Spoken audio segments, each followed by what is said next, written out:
প্রিয় ভাই ও বোনেরা, আপনাকে স্বাগত জানাই আমার এই নতুন ইউটিউব চ্যানেলে। আজকের যে প্রশ্নটি নিয়ে আমরা আলোচনা করতেছি খুবই গভীর ও ব্যক্তিগত। আপনি কি সত্যি ঈশ্বরের সন্তান? এই প্রশ্ন শুধু একটি ধর্মীয় প্রশ্ন নয়, এটি আপনার পরিচয়, চিরন্তন ভবিষ্যৎ এবং ঈশ্বরের সঙ্গে সম্পর্কের প্রশ্ন। চলুন আমরা আজ বাইবেল থেকে জানি কে ঈশ্বরের সন্তান হতে পারে, কিভাবে তা বোঝা যায় এবং আমাদের জীবনে এর কি প্রভাব পড়ে। আপনি কি সত্যি ঈশ্বরের সন্তান?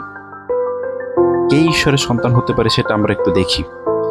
যোহন লিখিত সুসমাচার 1:12 যখন আমরা পড়ি, সেখানে লেখা আছে, যে সকলে তাহাকে গ্রহণ করিল তিনি তাহাদেরকে ঈশ্বরের সন্তান হইবার অধিকার দিলেন, অর্থাৎ যাহারা তাহার নামে বিশ্বাস করে।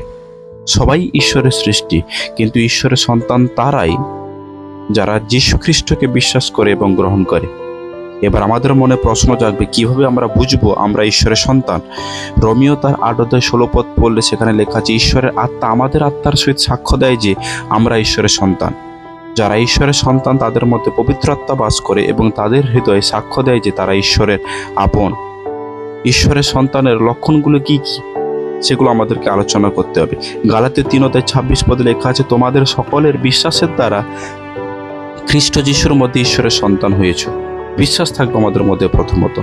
দ্বিতীয়ত, প্রথম জন 2:3, যারা তাকে চেনে তারা তাদের আদেশ পালন করে। ঈশ্বরের বাক্যের প্রতি আনুগত্য থাকবে। ভ্রাতৃত্বের ভালোবাসা থাকবে। তৃতীয়, প্রথম জন 3:10, ঈশ্বরের সন্তানেরা অন্যদের ভালোবাসে। পাপ থেকে মুক্তির আকাঙ্ক্ষা। প্রথম জন 3:9, ঈশ্বরের বীজ তাদের মধ্যে থাকে, তারা পাপে বাস করতে পারে না। শোধন ও শাসন গ্রহণ। হিব্রু 12:6, যাহাকে ঈশ্বর ভালোবাসেন তাহাকেই তিনি শোধন করেন। এবার নিজেকে প্রশ্ন করুন, আমি কি সত্যিই যিশুকে গ্রহণ করেছি? আমি কি তার আদেশ পালন করি? আমি কি ঈশ্বরের আত্মার নেতৃত্ব অনুভব করি? আমি কি অন্যদের ভালোবাসি এবং পাপ থেকে ফিরে এসেছি? প্রিয় ভাই ও বোনেরা, ঈশ্বরের সন্তান হওয়া মানে শুধুমাত্র নামধারী খ্রিস্টান হওয়া নয়, এটি একটি জীবন্ত সম্পর্ক। পবিত্রতা দ্বারা পরিচালিত হওয়া, খ্রিস্টের মতো জীবনযাপন করা এবং চিরন্তন জীবনের আশা রাখা। আপনি যদি এখনো নিশ্চিত না হন, তবে আজই যিশুকে আপনার জীবনে গ্রহণ করুন। তাহলেই আপনি সত্যি ঈশ্বরের সন্তান হতে পারবেন।